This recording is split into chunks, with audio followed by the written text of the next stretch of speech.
noite, seja muito bem-vindo ao Fórum Contrastes. Já sabe que na próxima hora sou eu e os meus convidados que lhe fazemos companhia aqui nas regiões de televisão. Por esta altura são muitas as ruas do país que têm o cheiro típico da castanha assada, típica também dos meses de inverno e mais em concreto do mês de novembro. Hoje, neste Fórum, falamos da castanha desde a sua produção até à sua transformação. Para esta conversa tenho comigo e sentado no nosso sofá do Fórum Contrastes o professor José Gomes Laranjo, também Anabela Doriana e Eduardo Marques. Aos três, obrigada por terem aceito o convite para estarem no Fórum Contrastes.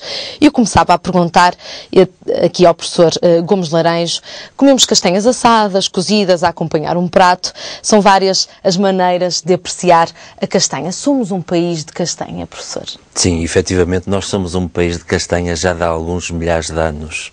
Eu recordo que a castanha foi introduzida na Europa, foi introduzida em Portugal, basicamente pelos romanos. Os romanos já na altura se tinham apercebido de quanto era importante a castanha do ponto de vista alimentar. E então, para onde eles levavam, portanto, os seus exércitos, onde eles instalavam as suas unidades, as suas minas, por exemplo, há um caso que aqui depois o colega Eduardo pode falar, mas, enfim, onde eles instalavam, no caso das minas do ouro, por exemplo, onde eles...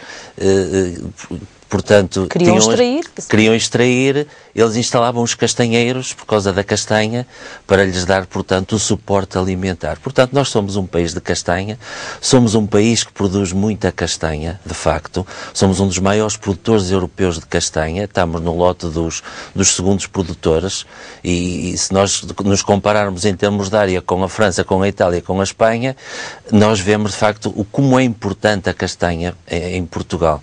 Nós estamos a falar em qualquer coisa como 40 a 50 mil toneladas de castanha por ano que são produzidas em Portugal, muita dela para o nosso consumo, para o nosso autoconsumo, mas também uma boa parte para a exportação e ainda uma outra parte, portanto, para a transformação.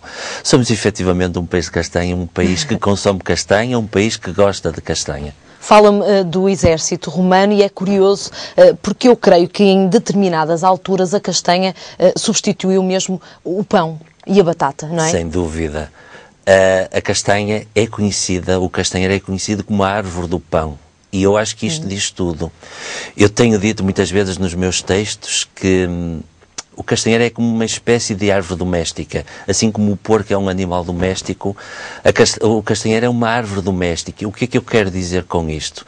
É que o castanheiro acompanha o homem desde os tempos imemoriais da civilização, desde os primórdios. Portanto, o castanheiro, onde está o homem, está o castanheiro. Onde está a habitação, está um castanheiro normalmente ao lado.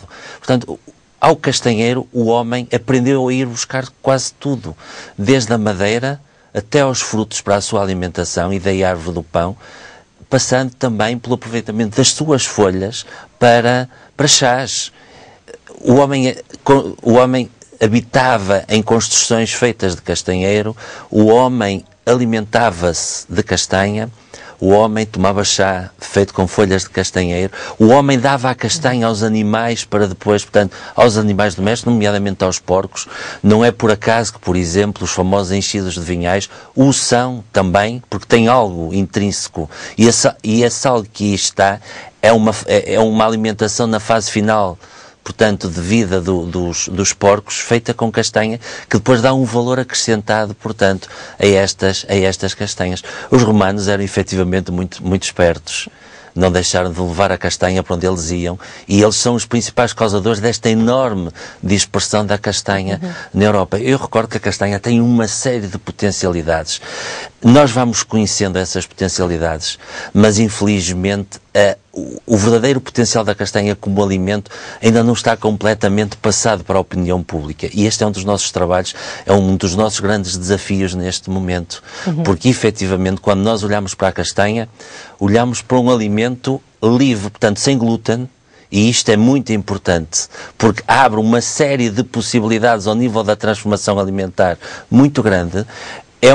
Como falávamos há bocadinho, é um alimento que portanto, com baixo índice de glicémia, portanto, bom para os diabéticos, sem colesterol, é um alimento que pela sua enorme quantidade, elevada quantidade de vitamina C e de outras vitaminas, tem também portanto, tem um poder antioxidante considerável, tem uma série de potencialidades muito boas que, de facto, fazem da castanha um alimento dietético, um alimento praticamente biológico, porque se nós olharmos para os nossos soltos, os nossos castanheiros crescem praticamente em ambiente biológico, é um alimento dietético, um alimento orgânico, é efetivamente um alimento dos tempos modernos. Eu digo dos tempos modernos porque atualmente todos nós damos muita importância ao conceito de alimento biológico, o alimento protegido, o alimento sem grandes aditivos, o alimento sem grandes riscos de ter herbicidas, de ter pesticidas, de ter fungicidas, de ter, enfim, todos esses produtos. E a castanha tem tudo isso junto e tem ainda inerente um enorme valor alimentar,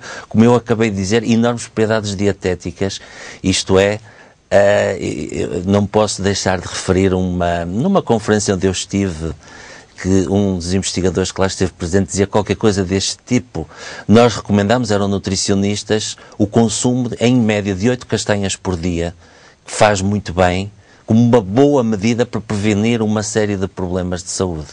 Muito bem. Isso me permite, acrescentava à lista e à vasta lista, é uma excelente guloseima para todo o ano também. Sem dúvida, mas isso certamente que aqui a colega Anabela vai falar das guloseimas. Vamos falar mais à frente. Quais são as condições que o nosso solo tem, professor, para propiciar um crescimento e esta produção que me fala de 50 mil toneladas ano? Sem dúvida. E deixa-me só fazer aqui uma pequena ressalva. Quando nós falamos em 50 toneladas, falamos baseadas no aspecto que Portugal tem cerca de 30 mil hectares de castanheiro. 30 mil hectares, enfim, dará uma média em termos produtivos de ordem das 50 mil toneladas. Nós temos, enfim, temos um conjunto de condições climáticas extremamente favoráveis. Os solos, obviamente, são muito importantes. O castanheiro requer uma gama relativamente apertada de solos em termos da sua qualidade, aqueles solos bem arejados, onde as raízes possam crescer de uma forma saudável, que não sejam muito suscetíveis de sofrerem alagamentos no inverno. São condições muito vantajosas para o castanheiro. Estas condições nós, no nosso país, encontramos-las no litoral, ou então quando nós caminhamos para o interior, nós temos que subir em altitude. No interior, uma boa parte das terras que se localizam acima dos 500 metros de altitude têm potencial para a castanha. E daí nós termos esta área toda de castanha. E depois foi a aposta ao longo dos anos. Foi a aposta ao longo dos anos na castanha, no castanheiro. Porque, enfim, estes solos, estas condições climáticas também existem em Espanha, também existem em França, também existem em Itália. Só que as apostas da agricultura nesses países, se calhar, não foram tão intensivas, tão intensas no castanheiro como foram aqui. Só para fazer uma ideia, destes 30 mil hectares que eu falava há bocadinho, cerca de 20 e tal mil hectares, 25 mil, estão em Trás-os-Montes. E em Trás-os-Montes, numa zona de Trás-os-Montes, que nem sequer é a província toda. Se nós olharmos para Trás-os-Montes, temos duas metades. Temos duas grandes zonas, a chamada Terra Quente e a Terra Fria. A Terra Quente é a parte de baixo encostada ao Rio Douro. Aí temos o vinho do Porto. É uma zona quente, é uma zona de baixa altitude. Quando nós vamos para a parte de cima, temos a chamada Terra Fria, que é a zona da montanha, onde está Bragança, onde está Vinhais, onde está Vila Pouca, onde está Chaves. Aí temos a Terra Fria. Esta Terra Fria, enfim, calculo que tenha qualquer coisa como 8 mil hectares, 8 mil quilómetros quadrados. Isto são cerca de 8 mil quilómetros quadrados. Portanto, isto são cerca de 8 mil quilómetros quadrados.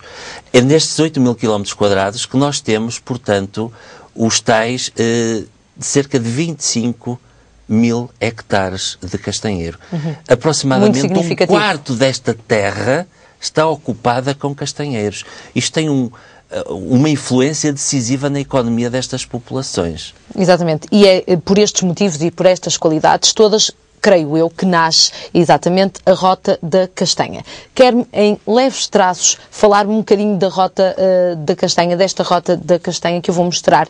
Este livro, já agora que eu tenho na mão, traça essa rota, não é, professor? Esse livro traça, de facto, a Rota da Castanha. Foi um dos instrumentos preparados no âmbito do trabalho que nós fizemos, portanto, para mostrarmos as potencialidades do castanheiro, da castanha, ao turista, ao público, às pessoas, portanto,